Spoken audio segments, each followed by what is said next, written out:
لعنت کا جو ایک سبب بیان کیا ہے کہ تم عورتیں لعنت زیادہ کرتی ہو اس لیے جہنم میں زیادہ ہوگی. دنیا میں لعنت کرنے والے، نیکوکاروں کے اوپر لعنت کرنے والے، وہ اکثر مرد ہوتے ہیں یا عورتیں ہوتی ہیں؟ آپ دنیا کے اندر جرائم کی پرسنٹیج نکالیں، گوگل پہ جائیں کہ دنیا میں جو جرائم ہیں، انسانوں کو قتل کرنے والے ہیں، وہ مردوں نے زیادہ کیا یا عورتوں نے کیا ہے؟ عورت اگر اپنے شوہر کو لعنت کرتی ہے، یہ بڑا گناہ ہے یا یہ بڑا گناہ ہے کہ ایک اللہ کے ولی کو رسول اللہ کے بھائی پر لعنت کی جائے؟ یہ جو تکفیر کے فتوے دینے والے ہیں یہ کون ہیں؟ مفتی حضرات ہیں یا عورتیں ہیں؟ بسم اللہ والصلاة والسلام علی رسول اللہ وآلہ وآلہ. السلام علیکم ورحمۃ اللہ وبرکاتہ. رسمی مذہبی فکر یہ کہتی ہے کہ جہنم میں سب سے زیادہ وہ عورتیں ہوں گی، اور اس دنیا میں جتنے بھی فتنے ہیں اس کی اصل وجوہات، اس کی اصل جو ذمہ دار ہے وہ ایک خاتون ہے، عورت ہے. عورت کا فتنہ، عورت بہت بڑا فتنہ ہے، مرد کی آنکھوں پہ پردہ ڈال دیتا ہے. عورت ایسی چیز ہے کہ جو آدمی کو گمراہ کر دیتی ہے، اور جہنم میں سب سے زیادہ جو ہے وہ عورتیں ہوں گی. کیوں جناب؟ کیا وجہ ہے؟ کس بات کے اوپر؟ جناب عورتوں کی وجہ سے سارے دنیا کے اندر جتنے بھی جرائم ہو رہے ہیں در حقیقت یہ عورتوں کی وجہ سے ہو رہے ہیں. یہ وہ مذہبی فکر ہے کہ جو عورت کے بارے میں بیان کی جاتی ہے، اور آپ ہمارے ہاں جتنے بھی اسکالرز ہیں جو فرقوں کے ہیں، مسالک کے ہیں، آپ ان سے سوال کریں عورت کے بارے میں کہ جناب یہ فلاں فلاں روایت ہے، اس میں کہا گیا ہے کہ جہنم میں سب سے زیادہ عورتیں ہوں گی، تو آپ کو کیا جواب دیں گے؟ ہاں جناب جہنم میں سب سے زیادہ عورتیں ہوں گی، اس لیے اپنی نظروں کو چکا کے رکھو، یوں رکھو، فلاں ہو جاؤ، فلاں ہو جاؤ. اور کچھ تو باقاعدہ طور پر اس کی پریکٹس کرواتے ہیں کہ آپ جب راستے پہ گزریں تو یوں کر کے آپ ایسے چل رہے ہوں ایسے. قرآن مجید کی جو تعلیمات ہیں، اگر ہم قرآن میں تدبر کرتے ہیں تو قرآن مجید فرقان حمید ہمیں یہ بیان کرتا ہے، گزشتہ اقوام کی تاریخ بیان کرتا ہے، خواہ وہ قدیم ایک طویل زمانے کی، یعنی آج سے ہزاروں سال پہلے چلے جائیں، یا آج کے زمانے میں ہم غور و فکر کریں، تو قرآن مجید ہمیں یہ کہتا ہے کہ دنیا میں جو بڑی بڑی اقوام گزری ہیں ان پر جو اللہ سبحانہ و تعالیٰ کے جو عذاب آئے ہیں وہ قرآن مجید اس کو بیان کرتا ہے، اور وہ یہ کہتا ہے کہ جو ان کے اکابر تھے، جو اس قوم کے رہنما تھے جن کی وجہ سے عذاب آئے، وہ اکثر مرد تھے. فرعون کی قوم کا بیان، قوم سمود، عاد اور حضرت صالح علیہ السلام کی قوم کا بیان دیکھیں کہ ان پر عذاب کیوں آیا، اس قوم پر، لوط کی قوم پر کیوں آیا. یہ سارے جو قرآن مجید نے بیان کیا نا، یہ سارے مرد تھے. دنیا میں یعنی یہ جو فکر بیان کی جاتی ہے، اس کے مقابلے میں اگر ہم ایک جانب قرآن مجید کو دیکھتے تو قرآن مجید یہ کہتا ہے کہ جتنے بھی دنیا میں بڑے جرائم کرنے والے تھے، خواہ ہم تاریخ میں بہت پیچھے چلے جائیں، بہت زمانے قدیم میں چلے جائیں، قرآن یہ کہتا ہے کہ فرعون کی قوم کو دیکھو، لوط کی قوم کو دیکھو، عاد و سمود کو دیکھو، حضرت صالح علیہ السلام کی قوم کو دیکھو، جتنے بھی یعنی الغرض جتنے بھی قوموں پر عذاب آئے ہیں وہ سارے کے سارے کون تھے؟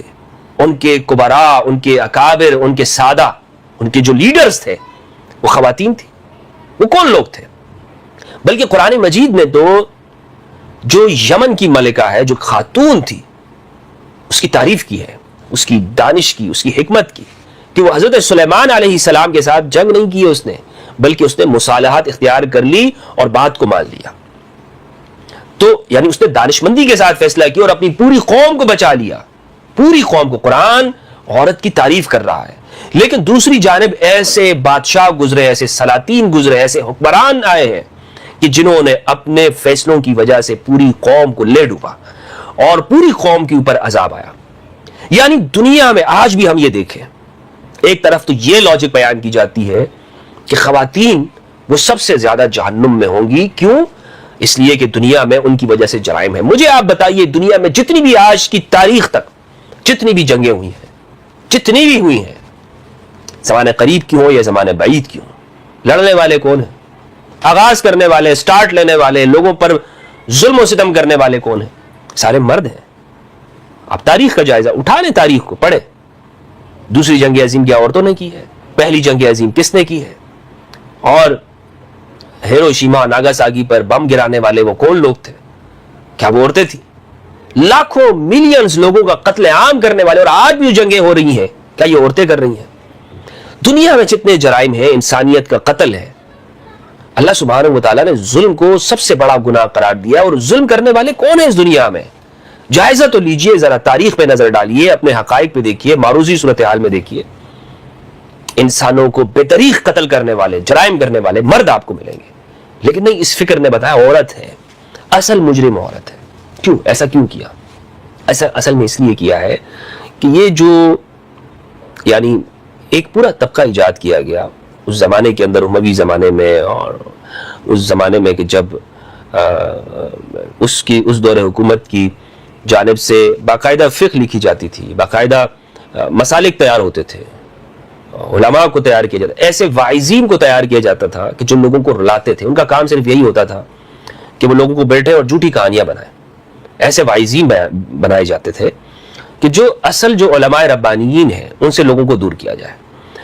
تو ایک سوچ بنائی گئی, وہ اس میں زیادہ طور پر یہی ہے کہ آپ لوگوں کو رسمی طور پر مذہبیت میں لگا دیں, رسمی طور پر, کہ جس میں حقیقت نہ ہو, جس میں جو قرآن مجید کی جو فکر ہے نا اس کے مقابل ایک فکر پیش کی جاتی ہے. مثلا قرآن مجید یہ کہتا ہے کہ ظلم کرنے والے, وہ اکثر طور پر آپ تاریخ اٹھا کے دیکھیں, فرعون کی تاریخ میں نے آپ کو بتایا, اٹھائے, وہ مرد ہیں, لیکن اس کے مقابلے میں ایک الگ نیریٹو بنایا گیا, نہیں عورتیں جہنم میں زیادہ. تو کیوں؟ اس لیے کہ تاکہ یہ ساری نگاہیں ان ظالمین سے ہٹ جائے. اور آج بھی یہ ہوتا ہے کہ مذہبی فکر جو ہے وہ زیادہ طور پر آپ کو اس طرح کی چیزوں میں لگا دیتی ہے. اچھا, اب یہاں پر افسوس کے ساتھ کچھ روایات بھی پیش کی جاتی ہے. بخاری مسلم کی روایت ہے, اور ان روایات کو پیش کر کے یہ کہتے ہیں کہ جناب یہ بات ہم اپنی جانب سے تو نہیں کہہ رہے, یہ تو فلاں کتاب کے اندر, بخاری مسلم کے اندر موجود ہے کہ عورتیں اکثر جہنم میں ہیں کیونکہ یہ یکفرن العشیر, یہ اپنے شوہر کی نافرمانیاں کرتی ہیں, اپنی فیملی کی نافرمانیاں کرتی ہیں عورتیں, اور لعن کرتی ہیں, زیادہ لعنت کرنے والی ہوتی ہیں, ناشکری ہوتی ہیں, تو اس لیے جہنم میں سب سے زیادہ یہ ہوں گی. دیکھیں مجھے اس سے اختلاف نہیں ہے کہ بعض خواتین کے مزاج میں ایسا کچھ ہوگا, اور اس طرح ہے ایک طور پر معاشرت کے ساتھ ہوتی ہے, لیکن یہ چیز مردوں میں بھی ہوتی ہے.